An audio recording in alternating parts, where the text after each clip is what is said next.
welcome to today's App Academy. It is September the 18th, 2025. We are right on the cusp of Q4, and which is really hard to believe. So again, thank you to our sponsors, Fanatical Software, Zero, Mango, and Invoiced for supporting Future Forward, which we did those sessions last week. And then this is an App Academy where basically the sponsors share their tool with you so you can get just a good close-up of what the tool is and get a good understanding of how you can leverage these tools in your practice.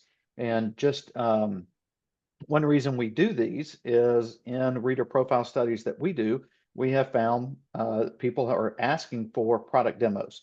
And I've got my form right here that I'm looking at. We asked in a survey, we had about 25 different items. Hey, where we asked, hey, what would you like more information on? And consistently in the top 10 over the past, I would say 12 or 14 months since we've had the survey going, consistently in the top 10 has been product demos. So that's why we do these. People tell us they want to see what you're doing. Hi. All right.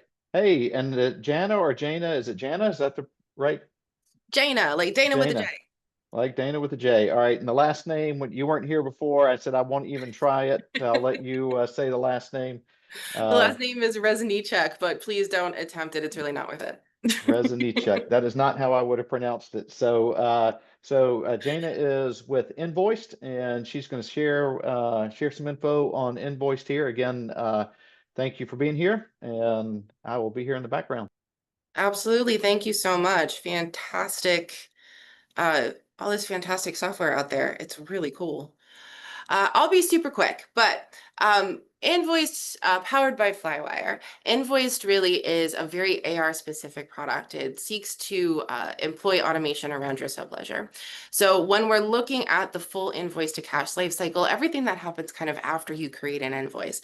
Lots of platforms make an invoice, but what do you do with it? It's still a very manual process for ourselves, for our teams, for our clients. So being able to manage your receivables effectively.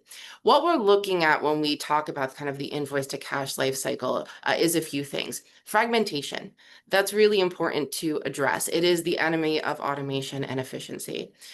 Managing multiple vendors for invoicing, payment collection, reconciliation, they create silos. It increases complexity unnecessarily and introduces errors. There's a lot of manual errors that can happen. And I know we set up processes so that we can double and triple check and make sure that we can catch anything that falls through the cracks. But this should be a lot easier and much more streamlined. Customer expectations, they've changed. Customers now demand flexible payment options, real-time updates, prompt issue resolution, and businesses that fail to meet these expectations risk not only delayed revenue, but also damaged relationships. Payment is a part of the customer experience when it comes to everything that's happening with our customers as far as servicing our customers as a business. So making sure we're really watching each of those key points, and that all goes into making a comprehensive process around the invoice-to-cash lifecycle. So I'm going to pop open my demo screen and talk a little bit about the Invoiced product. I do want to share one key functionality that we're going to focus on. The invoice-to-cash lifecycle, again, is really from everything that happens in managing your aging. So we focus really on 4 key categories inside of this. Communication, making sure we can send information and get that into the hands of the customer. A full service portal, providing not just landing pages for invoicing, but being able to pay all invoices open on account, being able to apply credits, being able to access documentation, historical transactions, update payment methods, update contact information, being able to set up parent-child relationships. So whatever we can do to help customers self-serve. It takes it off of the team internally, obviously, from constantly having to provide that information, and creates that transparency that we all really crave. The next piece that we look at is chasing. So once we provide the invoice, provide a safe space to make a payment. If an account starts to drift, customize workflows that are going to engage everybody in the conversation. And then the last piece that we look at is integrations. So making sure our product can speak to any other product inside of your tech stack, and also making sure that from a user perspective, it is clean and easy to use, and everybody feels comfortable finding information when needed. So along with those capabilities, we do have, of course, online payment arrangements. We have the ability to opt into true AutoPay, also post-dated AutoPays, payment dates, payment plans, ways to break down larger invoices into scheduled installments. We have a subscription module, which handles complex contract needs and recurring billing, and we can create all sorts of custom automations and custom templating all throughout the system. So handling, simple use cases up to very complex use cases, and again, making sure it integrates with anything else you're using in your tech stack. What I would really like to focus on is the fact that I have timed out. Try that one again. There we go. When we're talking about creating customers and invoicing, we can do that with lots of different things. We can do that with integrations. I can make an invoice on the screen. I can pull it in with an API call from your accounting system or your ERP. Once we have the invoice, how are we really engaging customers in the process? Delivery up into actually providing that invoice, up into that payment. So when we're creating invoices, and I'm just going to make a new one here, and I'm going to send this absolutely flying past you on purpose. Looking at how we are engaging right from the creation of the record into that collections process. So what we have is a system that we call smart chasing, and we can chase on multiple levels. We can chase on the individual invoice level. We can also chase on the customer level, the age of the account in full. And what we want to create is what we call a chasing cadence. And a cadence is just a list of steps we're telling the system to execute in order to collect a balance. So this is an example of an invoice level chasing cadence. Kick it out when the invoice is issued, right out the door. 15 days after the issue date, 3 days before the due date, initial send, multiple reminders. 5 days after the due date, repeating reminder every 7 days for up to 10 cycles. This is mimicking a net 30 kind of feel, if you will. We cover a good amount of ground inside of 5 steps here, but these can go for up to 100. They can go for very long amounts of time. They can be very detailed. They can be very aggressive, depending on what it is that you're billing for, the expectation you're setting for your terms, and your customer relationships, right? All of this should be very highly customizable. In addition to, of course, email sending, we have partner integrations that will also roll texting and paper mail, other modes of communication into the cadence as well, so we can start to really engage customers where they live. We can also handle complex communication distributions. So we support both customer and invoice level contacts if you have specific approvers, for instance, that live on the invoice level. And also we can roll additional contacts into the cadence and create customized distributions at each step in the process. So I don't necessarily need everyone receiving information before the invoice is due, but maybe I do have a contact that I escalate to if the invoice hits a tipping point. So being able to have all of this very highly customized communication rolled into these sequences, you can have as many cadences as you want. And as soon as the record is created, something is locked on and ready to chase a balance. So invoice level chasing will be responsive to not just invoice dates and due dates, but if you have payment plans, you're allowing customers to pay down balances over a certain amount of time. It will also be responsive to installment dates as well. Sometimes we see a fatigue. We want to make sure customers are still engaging. So lots of fun things at the invoice level, but I also have multiple invoices. I have an age on this account. So every customer also has their own collections tab. This is going to do a few things. One thing it does is it keeps all of our notes in one place, of course. Really great, especially if you do have multiple users, multiple agents, or a team who are all speaking to the same customer. We can make sure information is consolidated. And then also customer level chasing. So this is going to do a few things. It's going to send communication, of course, emails, text, and paper if we want it. It's also going to create activities for users to get involved in the conversation. Everybody should be made aware. So example of a customer level chasing cadence, we have outgoing communication, and we also have internal activities, phone calls, and also escalations that are being generated. When we're looking at these, piecing together these processes, these workflows, we want outgoing communication, again, to be customized. Each step in the cadence can have their own template. My messaging should be escalating. We should be able to create a sense of urgency as an account moves further into delinquency.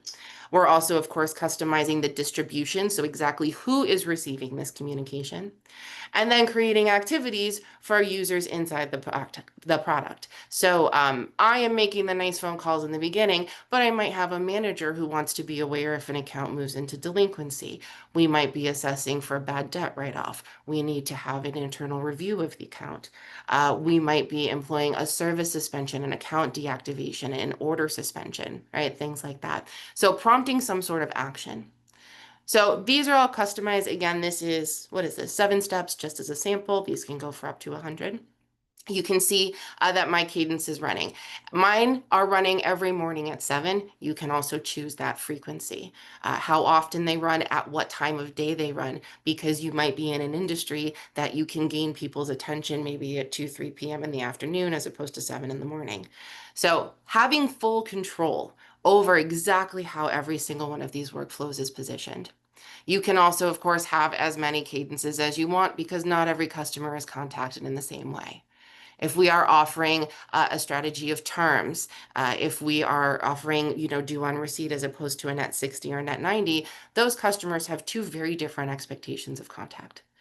So being able to create these workflows as needed and also making sure they are assigned as soon as the record is created. Something is sitting and holding and waiting to engage automatically on my behalf as soon as the account starts to age.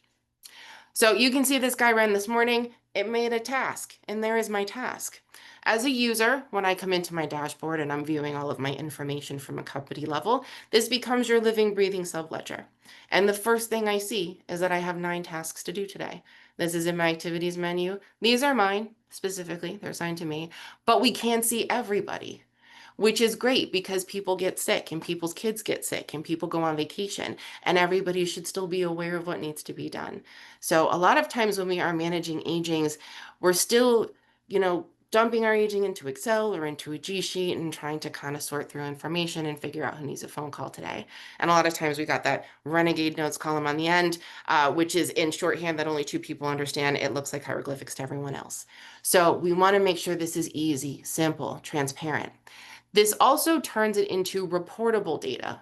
So if I want to report on things like average time of task completion by agent, this one is terrible. That's something that I might want to track as a team or as my clients as a team.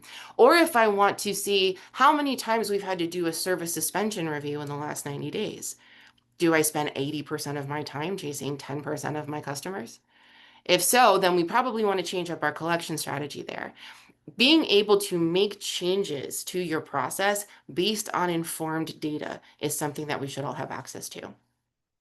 So I can grab my task. It's going to take me to my account, and then I need 20 seconds. I can see who we spoke to last and when, how many phone calls we've made, how many emails have been sent. This is the first call made on the account in this aging cycle. Every customer also has their own dashboard, so I know immediately customer level stats. 25 days on average for this customer, not bad. We are trending in the wrong direction, and whoops, I have 4 invoices just drifting out here. What's going on? So I also know exactly what I need to collect to bring this account back into terms. So we also have a variety of ways to take payment. We have that full service portal. We have many iterations of AutoPay and payment plans and combinations of ways to get customers into that payment funnel, which facilitates cash happening fast and also stabilizes my cash flow and does automatic cash application.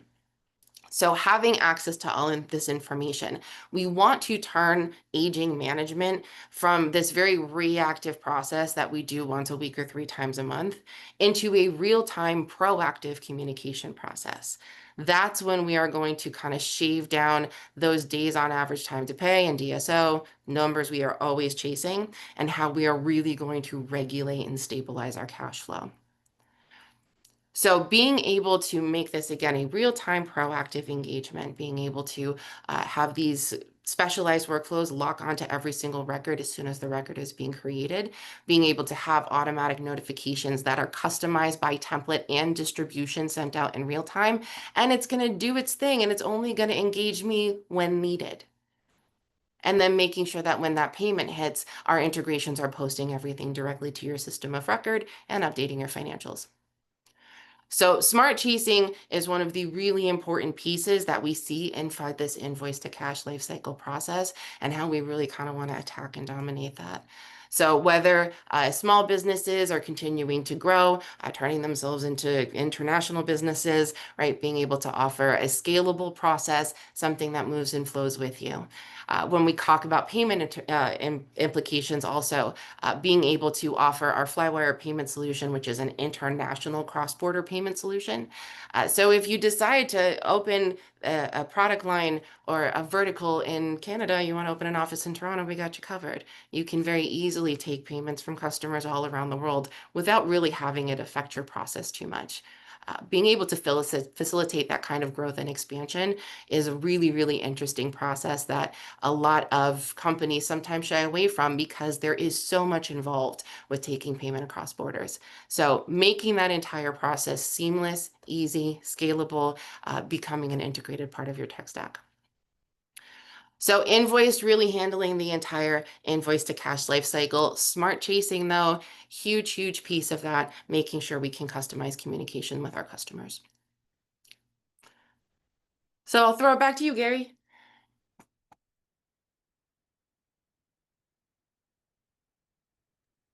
There we go. Had to find the right button.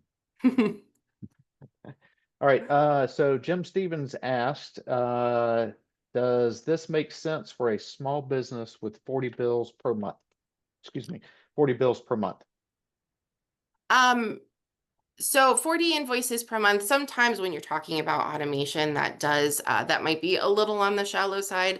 I'll say ideally, most of our customers are doing 100 to a couple hundred invoices a month, up to a couple thousand. Some are doing much, much less. Some are doing much, much more. It really depends on your need. When it comes to the number of invoices you're doing, looking also at definitely the amount you're billing and also the payment strategies that you're allowing customers to use. If you are making maybe a smaller amount of invoices, but I'm billing in advance 6 months and I need comprehensive installment plans in conjunction with AutoPay, and I need a way for customers to be able to update their payment methods, then that might make it worth it, right? Being able to set it and forget it, put it on autopilot, and the customer self-service will really kind of pick up the rest for you. So they do work. It does work absolutely in all sorts of use cases. There's really no limitation to the size of a company that we can service, but it does depend on your use case and exactly what your needs are. Okay, yeah, and certainly hit that QR code and get a one-on-one with somebody through that QR code. Absolutely. Yeah, hit that QR Great. code, schedule a demo, and one of our team members will be here, happy to walk through anything. Also, great to think about too for your clients. If your clients are constantly having a pain point where, they're complaining about cash flow, they're complaining about DSO, they're trying to target a way to improve their collections.